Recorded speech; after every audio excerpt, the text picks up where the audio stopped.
इस बिजनेस के बारे में नहीं सुना था, ज्वाइन कर लिया। एक दो साथी को जैसे मैंने किया, मेरे मित्र को बता दिया। एक चेक मेरे पास आया 636 रुपए के अमाउंट का। जैसे ही चेक आया, लिफाफा खोल के जब वो चेक देखा तो पैसा सबसे बड़ा मोटिवेटर है इस जमाने में। सही है गलत है? उसने मुझे मोटिवेट किया कि दो चार को बताया है तो 636 आ गया, ज्यादा को बताएंगे तो ज्यादा पैसा आ जाएगा। बस इतना समझ में आया, कोई मार्केटिंग प्लान, कोई और चीज, क्योंकि मात्र कपड़ा था इस बिजनेस में और कोई भी बात नहीं थी। और उस समय कहते थे कि कोई भी कहता था ये लफड़ों में नहीं पड़ना, हम ये कहते थे कि इस किट में लफड़ा नहीं कपड़ा है। ये हमें समझ में आ गया, 636 ने हमें समझा दिया। धीरे धीरे आगे बढ़े, जैसे जैसे आगे बढ़े वो पैसा जो है, क्योंकि गणित भी पढ़ा और साइंस भी पढ़ी तो इस बात में मास्टरी थी कि किस तरह से अगला चेक आएगा। उसमें 1000, 2000, 5000, 10,000 लगातार रुका नहीं, 38,111 रुपए का चेक आ गया। दिमाग खराब हो गया, लेकिन रात को नींद नहीं आई। सैलरी से 4 गुने के लगभग बराबर था।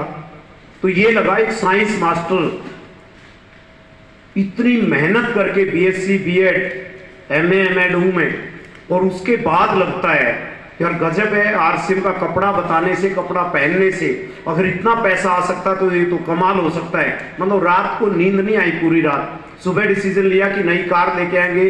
पहली नई कार लेके आया इस बिजनेस की हरियाणा में। उसके बाद जब थोड़ा सा हौसला हुआ, कार का माननीय भारतचंद छाबड़ा जी करनाल के पंचायत भवन में हजारों लोगों के बीच वो मारुति 800, उस समय की कार मारुति 800 ऐसी लगती थी जैसे आज की मर्सिडीज हो, तो वो कार थी। उसके बाद लोगों ने देखा कि ये मास्टर है भाई, कार लिया है, इस बिजनेस में कुछ तो आता है। मतलब मेरा बिजनेस डबल हो गया केवल मात्र इस बात से, निर्णय लेने से, दिखाने से।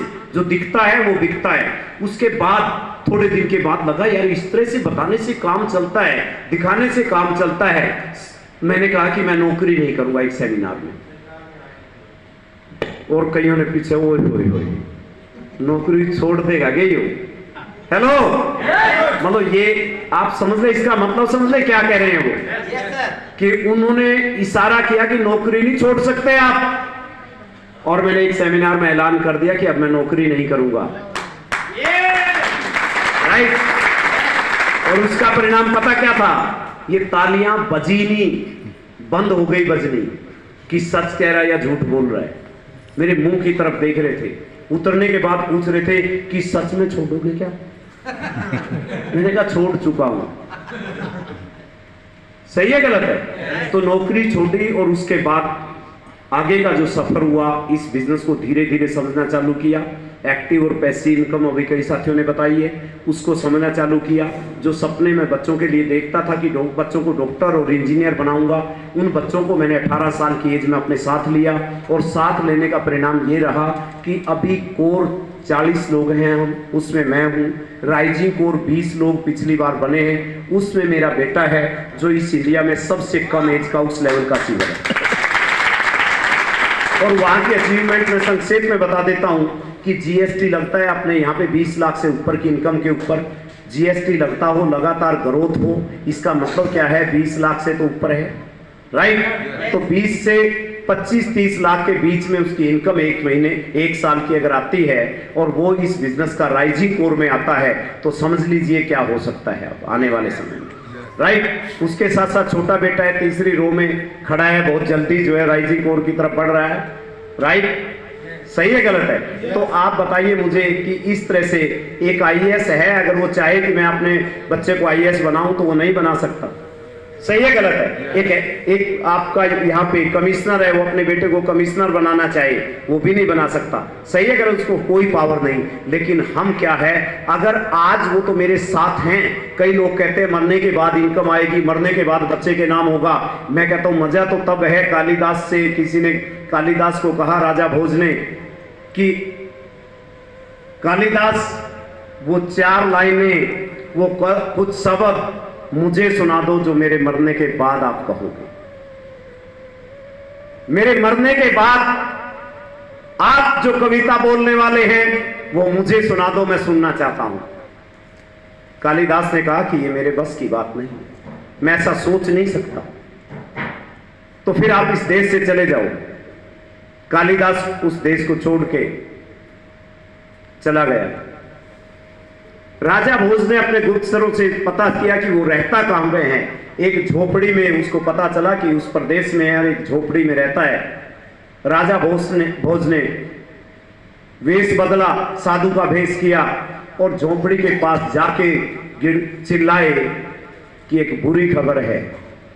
और वो बुरी खबर ये है कि राजा भोज इस दुनिया में नहीं रहे। और जैसे ही कालिदास ने सुना तो कालिदास के शब्द थे कि राजा भोज के इस दुनिया पे चले जाने से वृक्षों के पत्ते सूखने लगे हैं। राजा भोज के इस दुनिया से चले जाने के बाद, वो संस्कृत में थे, संस्कृत मुझे आज याद नहीं है, मैंने 10th में इस लेसन को पढ़ा था। तो राजा भोज के इस दुनिया से चले जाने के बाद नदियों की जो बहार थी वो खत्म होनी शुरू हो गई है, नदियों का पानी सूखना शुरू हो गया। जैसे जैसे वो बोलता चला गया और राजा भोज के कानों में वो शब्द सुने तो राजा भोज ने लिबास तार के फेंक दिया। और लिबास तार के जैसे ही फेंका तो कालिदास को ध्यान आया कि राजा भोज तो मेरे सामने खड़े हैं।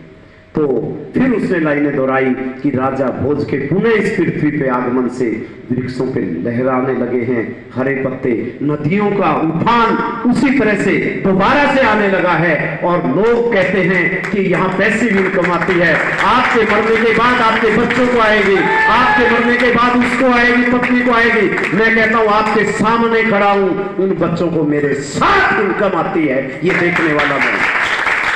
और आप संस्कार खाने में खड़ा होकर ऐलान करता हूं, तीसरी पीढ़ी आपके सामने होगी।